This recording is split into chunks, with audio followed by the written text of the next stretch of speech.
All right, ladies and gentlemen, I've been back from San Francisco for 8 days. I've lost 5 pounds. Actually, I lost the 5 pounds 3 days ago. I went from 228 to 223 and I've been stuck there. That's okay. I'm watching my macros. I'm eating 4 meals a day, 2,300 calories, 100 carbs, 130 grams of protein, 100 grams of carbs, I should say. So that's in play. And here's what I'm thinking about today. I've been thinking about how the pandemic has affected me and you. I think a lot of what I'm going to say today you're going to identify with. I want you guys to know that on March 13th, 2020, my fellow professors and I, we were released into the wild. No, we were told to go home March 13th, 2020. And that wasn't even 2 years ago. I want to tell you guys something, and you might identify with this. That feels like 80 years ago. I don't even remember who I was back then. I'm a different person now. And that's what I want to talk about today.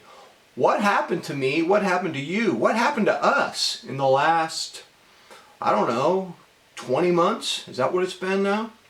Since we've been on various degrees of lockdown. Oh, there's hope. We're going back. Oh, there's Delta, you know. What, oh, gosh, what a nightmare. So probably it's just going to be like casual eventually. Oh, it's just flu season again. It will all be treated like that. And we'll all get our boosters, I guess. I don't know. Seems like so long ago. So here's what I want to tell you. I miss who I was when I was occupying public spaces. You know, I felt like I was a more fully realized three-dimensional human being. I was more fully realized, more three-dimensional. You know what? I was more like a really good meal that you had. You know, my mom would make these amazing spaghetti dinners in the early 70s. And she would make this garlic bread, and she put this paprika in the butter. And the butter was this like bright orange. I think it was Laurie's seasoning salt. And the butter was like this bright orange, and this garlic bread, that's kind of who I was. I was the complete meal, the three-dimensional man, when I was occupying public spaces before March 13th, 2020. Since then, most of my interaction is text message, social media, a YouTube video here and there. And I'm no longer that delicious spaghetti dinner. Now, I'm that TV dinner, not even the whole TV dinner, just that one little section.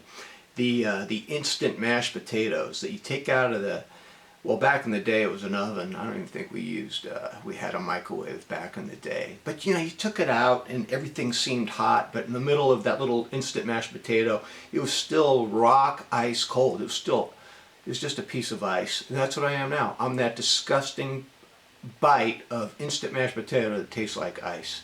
I miss the days when I was occupying public spaces and I was a full three-dimensional human being. So that's just too much to process. I don't know, man. Number two, I don't go to movies anymore. Probably never will go to a movie again. It's just the risk-reward ratio is not working for me. I've got to be honest though. Even before the pandemic, I rarely went to the movies. I don't like crowds. I don't like people being loud. I don't like people being on their smartphone. The movies are generally released for streaming soon enough. I got some kind of a speaker system that makes the sound loud enough.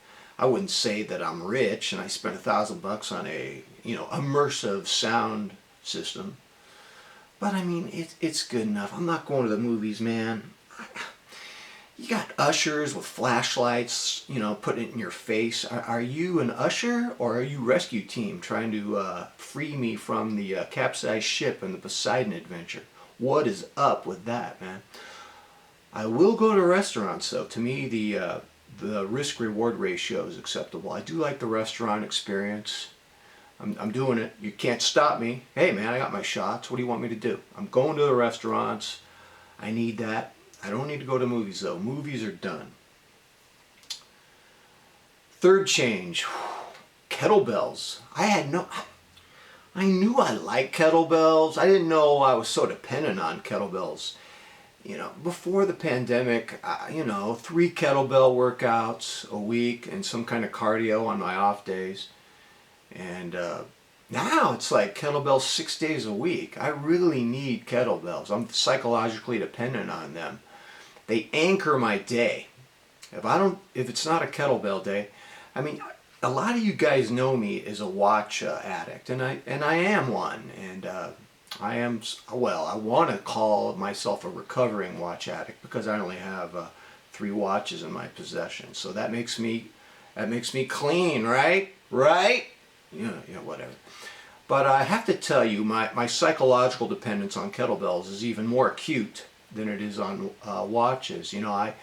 I will sit down at Google Docs on my computer and I'll type up a brand new kettlebell workout every day, and I'll print it out and I'll bring it out with me to the garage. I am so obsessed with kettlebells.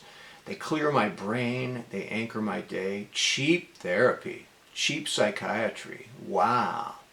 I'm going to be 60 in a couple weeks. I'm pretty confident I can do kettlebells for the next decade. But after 70? Huh?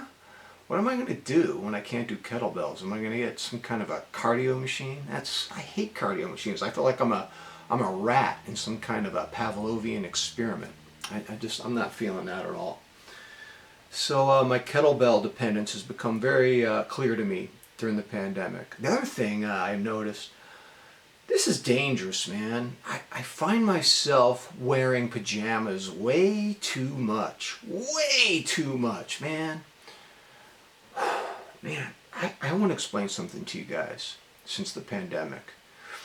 In hot weather, I would go to bed in my gray gym shorts, wake up, do whatever I would do, and work out in my gray gym shorts, and then shower and wear gray. I was wearing gray gym shorts 24/7. There was like this seamless wardrobe where there was no change. It didn't matter if I was sleeping, working out, playing the piano. Always wearing gray gym shorts. And it's about 75 degrees here in LA, so I'm wearing gray gym shorts today. But I gotta tell you, I'm wearing way too many pajamas. Way too many. I tried to put on a pair of jeans the other day. I wasn't liking it. A little uncomfortable, those jeans. I like that pajama effect. My goal right now is to find a pair of pajamas that I can wear when I shop at Trader Joe's, and no one will know I'm wearing pajamas. I was looking around on Amazon. Some of the options look like genie pants from the early 90s. That's not happening. I have a strong aversion to genie pants. Some of them look like pantaloons. I saw some athletic pants I think I could get away with. But then I'm back to where I was. I'm wearing pajamas to bed. I'm wearing the same pajamas all day. I'm wearing the pajamas when I shop. And when you wear pajamas all day, you regress back to the 4th grade. When I was in the 4th grade, sometimes I'd get sick. And I'd go home, I'd be in my pajamas all day, and I'd be watching reruns of Bewitched and I Dream a Genie. And even a show called Hazel and Petticoat Junction. I remember those days. I'm kind of regressing with the pajamas. Speaking of regression, some of you guys know from some previous videos that I went through this phase where I was making buckwheat groats all the time. I was eating buckwheat groats all day long.